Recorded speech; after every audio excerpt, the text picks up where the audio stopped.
안녕하세요. 뜨는 아침 묵상 배용호 목사입니다. 오늘은 사무엘하 11장 27절 말씀입니다.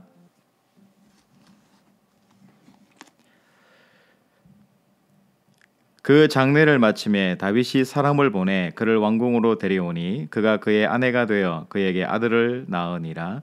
다윗이 행한 그 일이 여호와 보시기에 악하였더라. 아멘. 오늘은 여호와 앞에서 악한 일이라는 제목으로 함께 말씀을 묵상하겠습니다. 여러분, 사무엘하 11장은 바세바 사건으로 가득 차 있지요. 그러면서 사무엘하 12장에 보면은 결국은 하나님이 이 다윗 왕을 심판하시고 무엇이 잘못되었는지를 분명하게 보여주시기 위해서 나단 선지자를 보내는 장면이 나오잖아요. 오늘 27절 말씀에 보면 이 모든 일들이 여호와 보시기에 악했다 이렇게 평가를 해요. 그러면 이 모든 일이라는 것은 무엇을 이야기할까요? 다윗이 바세바를 처음 보기 시작한 순간부터 시작해서 자기 남편 우리아를 전장에 내보내서 죽이고 그 여자를 데리고 와서 임신시킨 이 모든 과정들이 다 의도가 있고 계획이 있고 불순하다라는 것을 지금 성경에서 고발하듯이 말하고 있습니다. 여러분, 법에서도 어떤 사람이 죄를 지었을 때요, 이 사람에 대해서 형량을 정할 때 어떤 부분을 중요시 여길까요? 이 사람이 한 일에 대해서 의도와 계획이 있는가, 그리고 공범이 있는가, 또 어떤 도구를 사용했는가, 이 모든 것들을 종합적으로 판단해서 형량을 정한다고 합니다. 왜 그럴까요? 계획과 의도를 가지고 한 일인지 계획과 의도 없이 부지중에 일어난 일인가를 보게 되는 거예요. 그런데 여러분 잘 아시듯이 이 다윗의 바세바를 취한 이 사건은 명백하게 성폭력에 해당되는 것이고, 또 하나님 보시기에 악한, 세상의 법으로 보더라도 의도와 계획이 너무나 많이 담겨져 있는 나쁜, 죄질이 나쁜 죄라는 것을 오늘 성경에서 이야기를 하고 있습니다. 여러분, 세상에 왕이라는 존재가 있습니다. 이 왕에 대해서 심판하고 잘못했다라고 말할 사람이 누가 있을까요? 아마 아무도 없을 거라고 생각이 돼요. 그 당시에 다윗은 인기가 많았고 많은 귀족들과 백성들로부터 칭송을 듣는 그런 사람이었잖아요.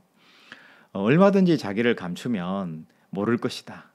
아무도 모르고 이 일은 넘어가게 될 것이고 내가 관심 있어 하는 바세바를 내 곁에 둘 수 있다라고 생각하는 의도와 계획이 있었다는 거예요.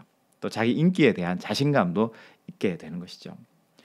여러분, 사람이 죄를 짓는데 가장 근본적인 이 죄의 근원이 뭘까요? 우리 창세기 3장에 보면 자기가 할 수 있다라는 자신감이에요. 결국은 자기 애가 원죄가 되는 것이고 모든 죄악의 근원이 뭐냐면 바로 자기 애가 문제다라는 것을 이야기하는 거예요. 여러분, 세상은 법의 기준을 제시할 수 있어요. 너가 힘이 있냐 없냐, 네가 권력이 있느냐 없느냐, 이것을 내 삶의 기준으로 제시할 수 있습니다. 그런데 성경은 그게 기준이 아니라 여호와 앞에서 선하냐 악하냐를 그 기준으로 삼고 있다라는 것을 성경 말씀이 이야기를 합니다. 여러분, 창세기 4장에 보면 가인과 아벨의 사건이 나오잖아요. 여러분, 가인의 제사는 안 받으시고 아벨의 제사는 받으셨다. 그리고 결국 가인이 동생 아벨을 돌로 때려서 죽이는 아주 비극적인 그 사건이 창세기 4장에 기록이 되어 있잖아요. 그렇다면 우리가 가인이 왜 악한 일을 했고 동생을 죽였는가? 그렇다면 우리는 가인이 왜 악하고 아벨은 선한 제사를 드렸는가에 대해서 우리가 판단할 수 있어야 되는데요. 그 기준이 뭘까요? 우리는 성경을 봐서는 잘 모릅니다. 그런데 성경을 꼼꼼히 이렇게 바라보면 두 가지 팩터에 대해서 알 수가 있잖아요. 첫 번째는 가인이 아벨을 죽였다라는 분명한 팩트가 있는 거고요. 두 번째는 이 가인이 그동안의 인생을 살아오면서 하나님 앞에 아름다운 관계와 예배를 드리지 못하는 사람이었다라는 이 두 가지 사실은 명백하게 알 수 있다는 거죠. 그러니까 이 죄라는 것은 우리 삶의 과정에서 들어오는 거예요. 내가 처음에는 신앙이 좋았지만 나중에는 이 신앙이 안 좋은 신앙으로 하나님 앞에 관계가 깨진 관계로 이 설정이 되는 것, 이게 뭐냐면 결국 죄의 근원이 된다라는 것을 이야기하는 것이고요. 지나친 자기 자신감이 죄의 근원이 된다라는 것을 성경은 분명하게 이야기를 합니다. 그리고 또 한 가지 사실은 하나님은 가인의 제사를 받지 않는 이 하나님의 메시지를 통해서 가인이 돌이킬 수 있는 기회를 선택할 수 있는 기회를 줍니다.